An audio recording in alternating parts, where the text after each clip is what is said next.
کل جماعتی حریت کانفرنس کے رہنماؤں اور تنظیموں نے بھارتی فورسز کی طرف سے بے گناہ کشمیریوں کے قتل اور گرفتاری کی مذمت کرتے ہوئے اقوام متحدہ پر زور دیا ہے کہ وہ علاقے میں بھارتی ریاستی دہشت گردی رکوانے کے لیے کردار ادا کرے۔ حریت قائدین نے بھارتی فورسز کی طرف سے مقبوضہ علاقے میں قتل و غارت پر شدید تشویش کا اظہار کرتے ہوئے کہا کہ محکوم کشمیریوں کو 10 لاکھ سے زائد بھارتی فورسز کے رحم و کرم پر چھوڑ دیا گیا ہے۔ انہوں نے بھارتی فوجیوں کے ہاتھوں گزشتہ ماہ جون میں شہید ہونے والے نوجوانوں کو زبردست خراج عقیدت پیش کرتے ہوئے افسوس کا اظہار کیا کہ شہید نوجوانوں کی میتیں ان کے اہل خانہ کے حوالے کرنے کے بجائے دور دراز کے علاقوں میں گمنام قبروں میں دفن کی جاتی ہیں۔ انہوں نے کہا کہ بی جے پی کی فسطائی بھارتی حکومت کو سمجھ لینا چاہیے کہ جابرانہ اقدامات سے اس کو کچھ حاصل نہیں ہوا اور کشمیریوں نے اخلاقی طور پر اسے شکست دی ہے۔ امریکہ کے سفیر برائے بین الاقوامی مذہبی آزادی راشد حسین نے کہا ہے کہ امریکہ کو بھارت میں مسلمانوں کی نسل کشی کے کھلے اعلانات پر تشویش ہے۔ راشد حسین نے امریکی دارالحکومت میں منعقد ہونے والے 3 روزہ بین الاقوامی مذہبی آزادی مباحثے میں کہا کہ غیر انسانی بیان بازی بھارتی اقلیتوں پر مظالم میں تیزی کا باعث بن رہے ہیں،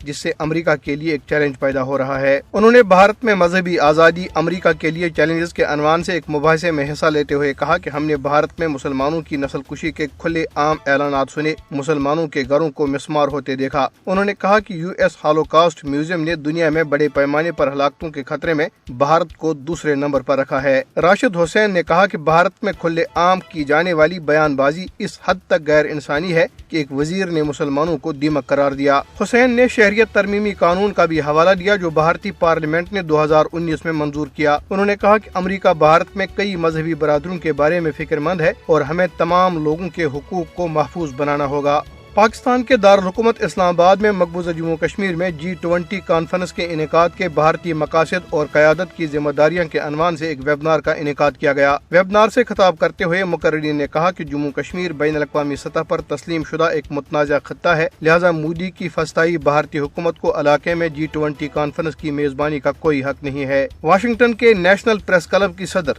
جین جوڈسن اور national press club journalism institute کے صدر گل کلین نے بھارتی صحافی رانا ایوب کو 2002 کے عالمی جان ابوچن ایوارڈ کے لیے نامزد کیا ہے۔ جان ابوچن ایوارڈ امریکہ میں پریس فریڈم کا سب سے بڑا اعزاز مانا جاتا ہے۔ اگرچہ ایوارڈ سال کے آخر میں باضابطہ طور پر دیا جائے گا، لیکن واشنگٹن پریس کلب نے رانا ایوب کے معاملے کی طرف توجہ مبذول کرانے کے لیے ان کی حمایت کرنے اور دوسروں کی حوصلہ افزائی کے لیے پہلے ہی اس کا اعلان کیا۔ وہ پہلی بھارتی صحافی ہیں جس نے جان ابوچن ایوارڈ حاصل کیا ہے۔ رانا ایوب نے ایوارڈ ملنے پر واشنگٹن پریس کلب کا شکریہ ادا کرتے ہوئے اپنے اس اعزاز کو کشمیری صحافی آصف سلطان، محمد زبیر اور صدیق کپن اور سچ بولنے والے دیگر صحافیوں کے نام وقف کیا۔ انہوں نے مزید کہا کہ بھارت میں صحافیوں کے لیے یہ آزمائش کا وقت ہے اور یہ ایوارڈ میرے لیے بہت بڑا اعزاز ہے، جس سے میں اپنے ساتھیوں آصف سلطان، محمد زبیر اور صدیق کپن کے نام کر رہی ہوں جو سچ بولنے پر جیل میں ہیں۔